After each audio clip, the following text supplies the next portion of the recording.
Hello बच्चों, चलिए start करते हैं। Example 11 chapter 5। हमें क्या करना है? Find all the point of discontinuity of the function F defined by. मतलब हमें फाइंड करनी है कि ये किस पॉइंट पे डिसकंटिन्यूटी हो रहा होगा। डिसकंटिन्यूटी का मतलब क्या? कंटिन्यूस नहीं होगा। मतलब अगर LHL RHL के इक्वल नहीं आएगी तो वहाँ क्या होगा? डिसकंटिन्यूटी होगा। क्लियर है? तो चलिए इसे हम सॉल्व करते हैं। हमें ये एक फंक्शन दे रखा है, हमें यहाँ ये फंक्शन दे रखा है। तो ये बताइए आप, इस फंक्शन को देख के आपको क्या लग रहा है कि कितने केस बनेंगे? 3 केस लग रही है कि फर्स्ट केस, सेकंड केस और थर्ड केस। 3 केस बन सकते हैं, ग्रेटर, लेस और इक्वल, तो है ना। तो इसे सॉल्व करते हैं हम। पहले क्या करते हैं हम? फर्स्टली हम क्या करते हैं, जब सॉल्यूशन करेंगे पहले हमें लेट करना पड़ेगा। Let c be any real number. जो सी है वो क्या है? हमारे पास एक रियल नंबर है। ठीक, तो केस फर्स्ट हमारे पास बनेगा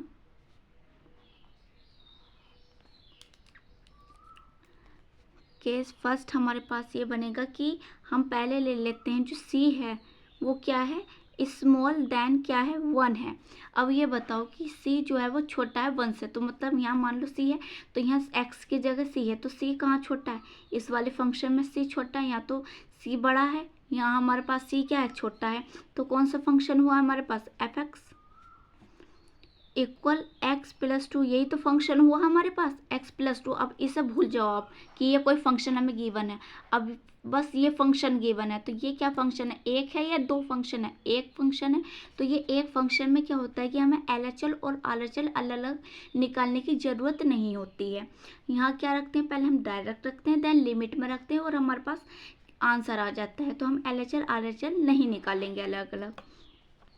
तो फर्स्टली हमें क्या करना है? सी की वैल्यू पुट करो यहाँ x की जगह, तो हमारे पास क्या आएगा? C+2 आ जाएगा। इतनी कोई कंफ्यूजन नहीं होना चाहिए। अब क्या करना है?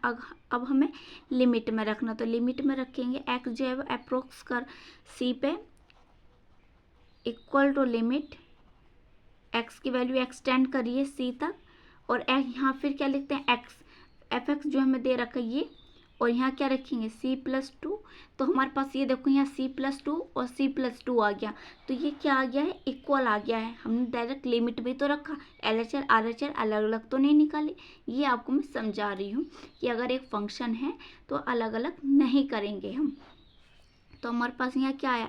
FC इक्वल आया है लिमिट x की वैल्यू जो है वो एक्सटेंड करिए c तक, fx इक्वल C+2। ठीक है, तो ये हमारे पास आ गया है इक्वल। और जब ये इक्वल आ जाता है तो ये क्या हो जाता है? कंटिन्यूस हो जाता है। तुम कह सकते हैं कि f is continuous at every point less than 1। क्योंकि जो हमने c लिया है वो क्या लिया है? छोटा लिया है 1 से, तो हम यहाँ यही लिखेंगे कि लेस देन 1। ये तो हमारे पास क्या है? फर्स्ट केस की लेस देन। अब सेकंड केस में हम क्या कर लेंगे कि ग्रेटर देन रख लेंगे हम। ठीक है, अब हम c जो है वो ग्रेटर देन रखेंगे 1 से। तो ये अब यहाँ देखो कि c जो है वो ग्रेटर देन कौन से फंक्शन में? इस वाले x-2 में। तो हम ये लिख लेते हैं fx जो है वो क्या है? x-2। तो पहले क्या करते हैं हम? बताओ जल्दी। हम डायरेक्ट रखते हैं, तो यहाँ c रखेंगे तो क्या आएगा? C-2 आ जाएगा।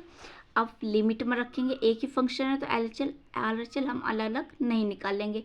तो लिमिट में रखो, जो x की वैल्यू है वो किस पे अप्रोच कर रही है? c पे।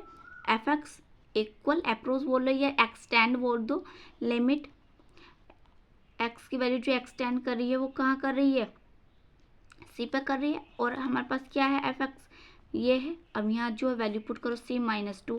तो ये देखो कि ये भी और ये भी क्या आ गया हमारे पास? इक्वल आ गया है। तो यहाँ कह सकते हैं कि FC इक्वल है limit x extend c, fx क्या है? C-2। इक्वल में हमको लिखते हैं ना C-2। तो ये हमारे पास आ गया है। ठीक है, तो हम यहाँ क्या लिखेंगे? अब जब ये इक्वल आ गया है तो f इज, मतलब f का क्या मतलब है यहाँ ये बताओ? फंक्शन। तो f is continuous at every point greater than 1। किससे? ग्रेटर देन 1 से क्या है ये? वो है कंटिन्यूअस। ठीक है, अब हमारा जो थर्ड केस बनेगा वो क्या बनेगा? थर्ड केस हमारा यहाँ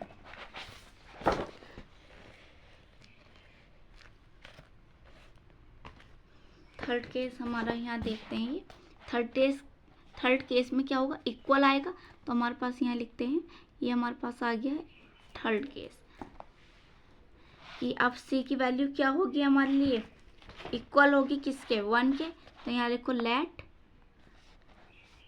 सी जो होगा वो इक्वल होगा किसके? 1 के। क्लियर हुई बात यहाँ? तो अब सी जो है वो रखो, वैल्यू पुट करो। यहाँ पुट करनी है हमें, देखो यहाँ इस फंक्शन में इक्वल यहाँ ही तो है, तो पुट करेंगे यहाँ जब हम सी की वैल्यू, तो हमारे पास ये बताओ सी आएगा या 0 आएगा जो हमें दे रखा है?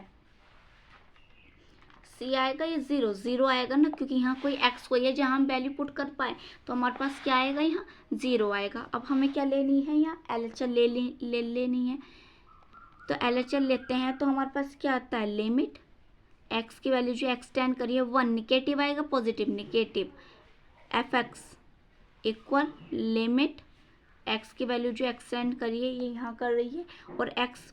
अब ये बताओ इसमें क्या होगा? एक्स ग्रेटर देन 1 होगा या लेस देन 1 होगा? लेस देन 1 होगा ना, क्योंकि ये निगेटिव में वैल्यू आ रही है तो 1 से छोटे ही होगा। तो कौन सा फंक्शन होगा? x+2 वाला होगा। तो x+2 इक्वल यहाँ एक्स की वैल्यू रखो, एक्स की वैल्यू क्या है यहाँ?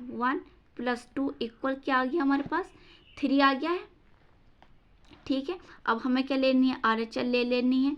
लिमिट एक्स की जो वैल्यू एक्सटेंड करिए 1 positive F x equal limit x की वैल्यू एक्सटेंड करिए 1 पॉजिटिव। अब बताओ पॉजिटिव कब होगा? जब ग्रेटर देन 1 होगा, x-2 वाले फंक्शन पे। तो यहाँ क्या आएगा? x-2। तो यहाँ वैल्यू पुट करो 1-2, तो क्या आ गया हमारे पास? -1 आ गया है, क्योंकि माइनस के ज़्यादा है।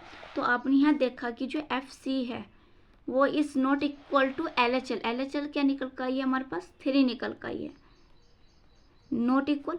अब जो को LHL RHL के इक्वल है क्या? यहाँ 3 है, यहाँ -1 है, तो ये भी इक्वल नहीं है। तो ये तीनों जो हमारे पास फंक्शन आए ये इक्वल नहीं आए। ठीक है, तो यहाँ हम ये लिख सकते हैं सिंस ये इक्वल नहीं है। तो हम लिखेंगे f is not continuous. f is not continuous is at 1। किस पे कंटिन्यूस नहीं है? 1 पे। और अगर आप ऐसा ना लिखो तो आप कैसे लिख सकते हो कि x इक्वल 1। ठीक है, क्लियर हुई बात? तो ये हमारा आंसर आ गया है। अगर आपको कुछ भी डाउट हो तो आप कमेंट कर सकते हो। वीडियो को लाइक करें, शेयर करें और सब्सक्राइब करें चैनल को।